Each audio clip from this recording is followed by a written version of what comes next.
Medicover hospitals ఇప్పుడు financial district లో ఇండియాలోనే ఎత్తైన మరియు అడ్వాన్స్డ్ టెక్నాలజీతో మార్చి 12న తెలంగాణ ముఖ్యమంత్రి గౌరవశ్రీ రేవంత్ రెడ్డి గారిచే గొప్ప ప్రారంభోత్సవం.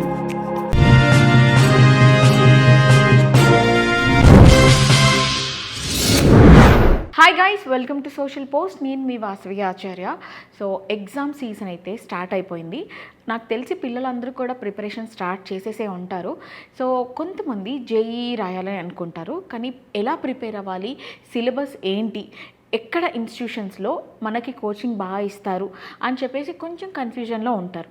సో సిలబస్ అంతా ఎలా కవర్ చేయాలి, ఎన్ని మార్క్స్కి ప్రిపేర్ అవ్వాలి, ఎలా రాస్తే ఎన్ని మార్క్స్ వస్తాయి, మంచి సీట్ రావాలి అని అంటే మంచి ఇన్స్టిట్యూషన్స్లో జాయిన్ అవ్వాలి అని చెప్పేసి ఇలా చాలా కన్ఫ్యూజన్లో ఉంటారు.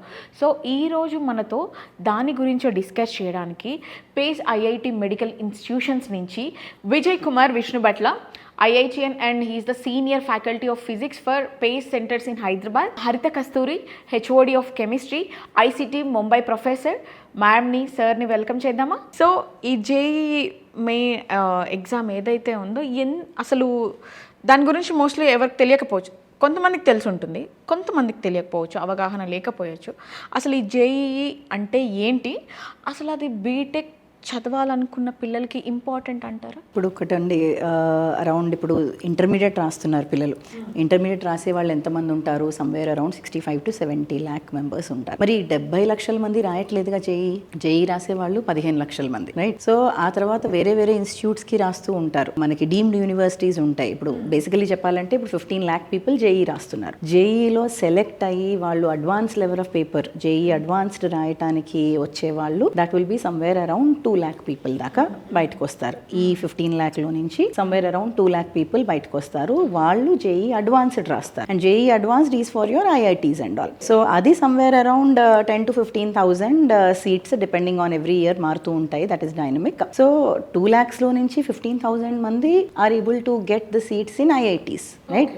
సో మిగతా వాళ్ళు ఎన్ఐటీస్కి వెళ్తారు. అండ్ ఆ తర్వాత ఎన్ఐటీస్ కూడా కుదరదు, రాలేని వాళ్ళు they will it is not that like hierarchy అని కాదు, కానీ there are wide options, parallel options అన్నమాట ఇవన్నీ. సో parallel options లో you have ISER, NISER. So మనకి రీసెర్చ్ ఓరియంటెడ్ ఇన్స్టిట్యూట్స్ ఇవన్నీ, బీటెక్ అవన్నీ engineering, right? Sciences, pure sciences related research ఓరియంటెడ్వి ఉన్నాయి. NISER కానీ ఐసర్ కానీ ఇటు వెళ్ళొచ్చు.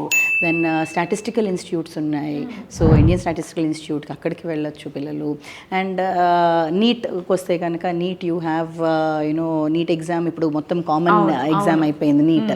సో నీట్ రాస్తారు. నీట్ 25 lakh మెంబర్స్ రాస్తారు. సో దానిలో సెలెక్షన్ రేట్, ఏ కాంపిటేటివ్ ఎగ్జామ్ అయినా అండి సెలెక్షన్ రేట్ తక్కువే ఉంటుంది. సో బికాజ్ కరెక్ట్గా సబ్జెక్ట్ని సబ్జెక్ట్ ఇన్ డెప్త్ 360 degrees నేర్చుకున్న వాళ్ళు మాత్రమే సక్సెస్ వస్తుంది వాళ్ళకి. బికాజ్ కాంపిటేటివ్ ఎగ్జామ్లో ఉండే క్వశ్చన్స్ ఎప్పుడు రిపీటెడ్గా ఉండవు. It's never repeated questions. It is all about your conceptual thinking, your understanding level.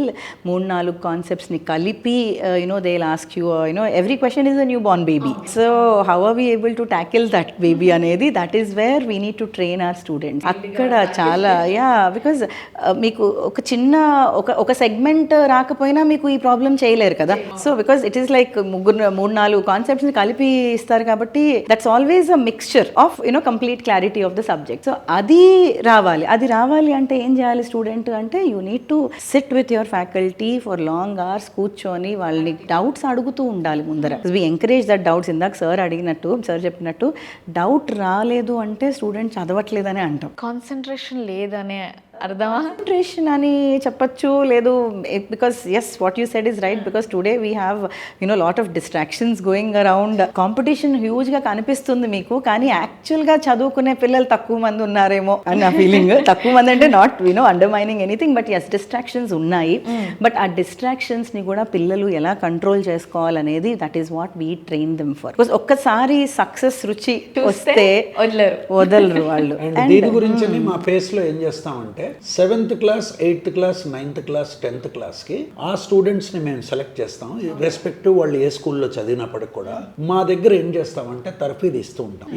స్లోగా వీళ్ళకి చేరవలసిన గమ్యానికి తగ్గట్టుగా వీళ్ళ కరికులం ఏదైతే స్కూల్ కరికులం ఉంటుందో అది కూడా మనం చెప్తూ అడిషనల్గా స్లోగా మోల్డ్ చేసుకుంటూ తీసుకొస్తాం. 7th, 8th, 9th, 10th ఇదంతా కూడా పేస్ ఇన్స్టిట్యూట్లో చాలా సైంటిఫిక్గా డిజైన్ చేసినటువంటి కరికులం ఉంది. ఈ కరికులం స్లోగా బిల్డప్ చేసుకుంటూ వాళ్ళు ఎప్పుడైతే +2కి వస్తారో కావలసినటువంటి ఫండమెంటల్స్తో విత్ స్ట్రెంగ్త్ వస్తారనమాట ఆ స్టూడెంట్స్. 11th క్లాస్కి వచ్చాడు, అదే ఇంటర్మీడియట్ ఫస్ట్ ఇయర్కి they will come with the required strength. Mostly I notice students who have come to 11th class or intermediate first year, they are very weak in 10th class, very weak in 9th class syllabus. They might have passed the 9th class, they might have passed their 10th class, they might have got excellent results in 10th class, but the requirement of that knowledge which should be useful for your 11th class, మిగతా లెక్కలు చేయడానికి కానీ ఆ concepts అర్థం చేసుకునడానికి కానీ అక్కడ చాలా వీక్గా కనబడటం ఎక్కువగా కనబడుతూ ఉంటుంది. అయితే ఏమవుతుంది,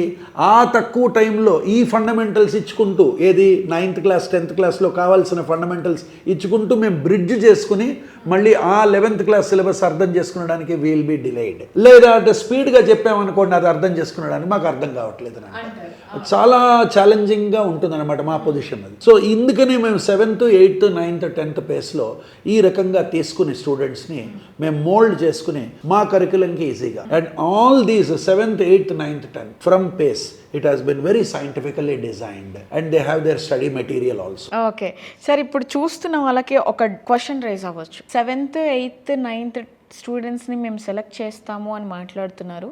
అసలు phase IIT and medical institutions ఏం చేస్తాయి అని వాళ్ళకి డౌట్ రావచ్చు. సో ఒక్కసారి introduction. we actually groom the students towards their excellence అండి, అంతే.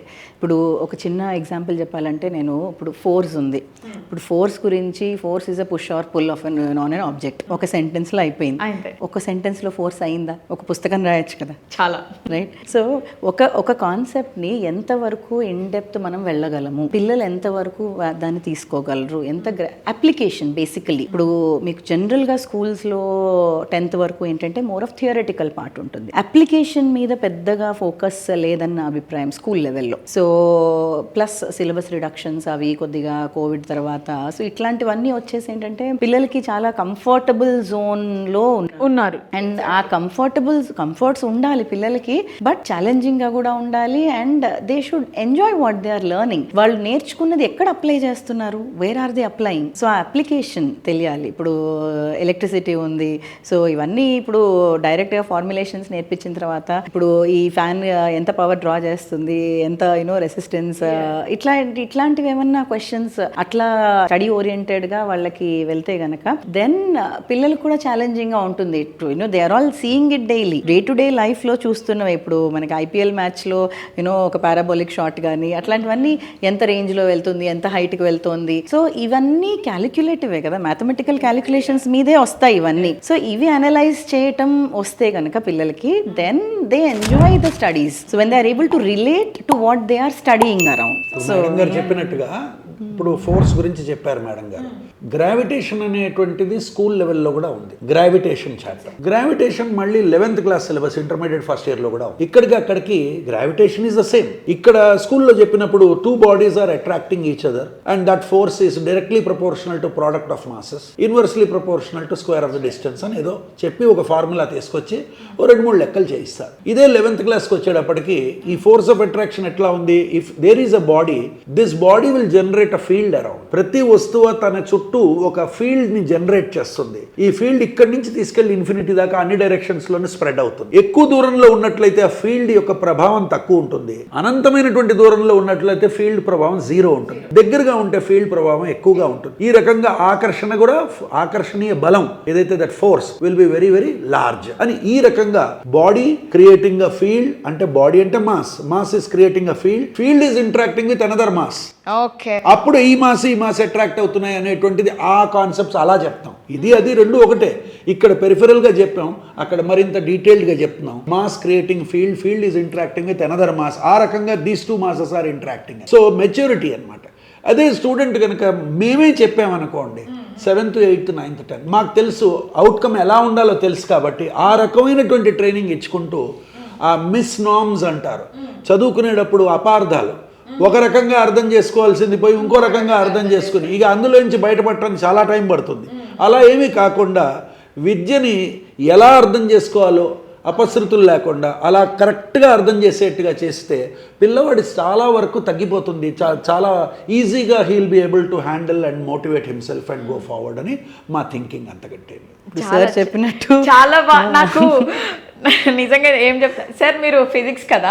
అవునండి. నాకు ఇప్పుడు ఒక క్లాస్లో ఒక సబ్జెక్ట్ నేర్చుకుంటున్న ఫీలింగ్ వస్తుంది.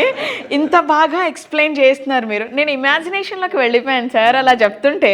పిల్లలకి ఇంకెంత బాగా అర్థం అవుతుంది, అంతేనా? This is all about visualization, and if you are able to visualize the things around you, then it is what you are applying కదా. నేను ఇప్పుడు సార్ అలా చెప్తుంటే ఇష్టంగా వింటున్నాను. ఇప్పుడు నా దగ్గర ఏం బుక్ లేదు, ఈవెన్ సార్ దగ్గర కూడా ఏ బుక్ లేదు. ఒక ఆబ్జెక్ట్ తీసుకొని సార్ చెప్తున్నారు. సో నాకు ఇమాజినేషన్ వస్తుంది. ఇవాళ రేపట్లో నార్మల్గా మాట్లాడుకోవాలంటే మ్యామ్, ఇవాళ రేపట్లో స్మార్ట్ కల్చర్ అనేది చాలా ఈజీ యాక్సెస్ ఉండింది. పిల్లలు బుక్స్ చూడడం అనేది చాలా తగ్గిపోయింది.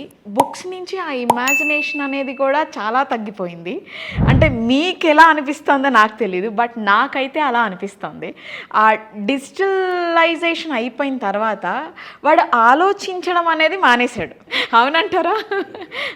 ఆలోచించడం మానేశాడు. చూసుకుందాంలే, ఒక ఏదైనా కొట్టాను కీప్యాడ్లో అంటే అదే వస్తుంది. అందుకే నేను ఏంటంటేనండి, క్లాస్ రూమ్ టీచింగ్లప్పుడు ఒక చాప్టర్ ఇచ్చినప్పుడు ఆ చాప్టర్ ఒక 6 పేజీలు 7 పేజీలు ఉంటుంది ఆ టెక్స్ట్ బుక్లో. ఒక 2 పేజీలు పిల్లల్ని ఫస్ట్ చదవమని, ఏమండి 2 పేజీల ముందు చదవమని, వాళ్ళకేం అర్థమైందో నెక్స్ట్ డే మనం డిస్కస్ చేసినట్లయితే ఆ పిల్లలకి వాళ్ళ మీద, వాళ్ళ ఎబిలిటీస్ మీద, కాంప్రహెన్షనల్ ఎబిలిటీస్ మీద, ఇంగ్లీష్ మీద బొమ్మలు వేయటం దగ్గర నుంచి అది ఇట్స్ అన్ని కలిపినటువంటి ఇది మనం డెవలప్ చేయగలుగుతాం. రేపు పొద్దున ఇదే ప్రాబ్లమ్ సాల్వింగ్ దగ్గరికి వస్తుంది. ప్రతి స్టూడెంట్ అంటాడు, I understand physics, I'm not able to solve problems of physics అంటాడు. Are they not contrary? ఆపోజిట్గా లేవో రెండు. నాకు ఫిజిక్స్ చాలా బాగా అర్థమవుతుందండి, కానీ లెక్కలు మాత్రం నేను చేయలేకపోతున్నాను అని. ఎందుకు చేయలేకపోతున్నావు అని అంటే, లెక్కని చదివి దాని తగ్గ బొమ్మ వేసి ఆ తర్వాత ఏం అడుగుతున్నాడో దాన్ని రాబట్టుకోవటం అనేటువంటిది బొమ్మ ఫస్ట్ వేయాలి. ఏది చదివినా లెక్కలో ఎలాంటి లెక్క ఇచ్చినా కూడా దానికి తగ్గ ఒక బొమ్మ వేస్తేనే కానీ మనం ముందుకు వెళ్ళాం. అది GPS లాగా, it will drive you another idea, ఆ తర్వాత ఇంకో ఐడియా, ఆ తర్వాత మనం సాల్వ్ చేసుకోవాలి. కానీ టెక్స్ట్ బుక్ మీద డిపెండ్ అయ్యి టెక్స్ట్ బుక్ రీడింగ్ అనేటువంటిది చాలా చాలా ఇంపార్టెంట్. అది టీచరే మోటివేట్ చేసి చేయాలి. దాని తర్వాత దాని మీద డిస్కషన్ పెట్టాలి. ఈవెన్ లాంగ్వేజ్ స్కిల్స్ కూడా పెరుగుతాయి. ప్రెజెంటేషన్ స్కిల్స్, వాళ్ళ కాన్ఫిడెన్స్ లెవెల్స్ పెరుగుతాయి. Because when sir is asking somebody or I am asking somebody to give me the overview of this oksari అంటే పిల్లలు ప్రిపేర్ అయ్యి వస్తారు. సో దట్ బికాస్ వాళ్ళు మిగతా క్లాస్ మంది ముందర వాళ్ళు ప్రెజెంట్ చేస్తున్నప్పుడు మిగతా పిల్లలు డౌట్స్ అడుగుతారు డెఫినెట్గా. సో ఆ పిల్లలు వీడిని పుట్ డౌన్ చేయడానికి డౌట్ అడిగినా కూడాను వీడు అన్నిటికీ ప్రిపేర్ అయ్యి ఉండాలి. So he is ready with everything అన్న కాన్ఫిడెన్స్తో ముందరకు వస్తారు. And that's the reason we encourage that in page a lot అనమాట. మేము స్టూడెంట్స్ని ముందర బ్లాక్ బోర్డ్ దగ్గరకు వచ్చి ముందర వాళ్ళు ఎక్స్ప్లెయిన్ చేసేలాగా we tame them first. So then వాళ్ళ అండర్స్టాండింగ్ బట్టి మనము బిల్డప్ చేసుకుంటూ కాన్సెప్ట్ని, so that is how we groom them. అది సో మన ఇన్స్టిట్యూషన్లో JEE కోచింగ్ ఇస్తున్నారు. సో ఇక్కడ పిల్లలకి JEE main and JEE advance, ఇందాక మీరు అడ్వాన్స్ దాని గురించి చెప్పారు. ఈ రెండింటి మధ్య డిఫరెన్స్ ఏంటంటారు? ప్రాబ్లము ఈ JEE మెయిన్స్కి JEE అడ్వాన్స్కి ఒక ఫండమెంటల్ డిఫరెన్స్ ఉందండి. మామూలుగా ఒక ప్రాబ్లము ఒక సింగిల్ అన్నోన్తో కనుక మనం సాల్వ్ చేసినట్లయితే it's a very simple straight కట్గా ఒకటి అడుగుతున్నాడు కాబట్టి కొన్ని 4 క్వాంటిటీస్ ఇచ్చాడు, 5వ క్వాంటిటీ అడుగుతున్నాడు కాబట్టి ఒక సింగిల్ ఈక్వేషన్ మనం చేస్తాం, దాని తర్వాత సాల్వ్ చేసుకుంటాం. ఇది 4 ఆప్షన్స్ ఇచ్చి 4గిట్లో ఏదో ఒకటి కరెక్ట్గా ఉంటుంది. ఈ రకమైనటువంటి చాప్టర్ వైజ్గా మారుతుంది అనుకోండి.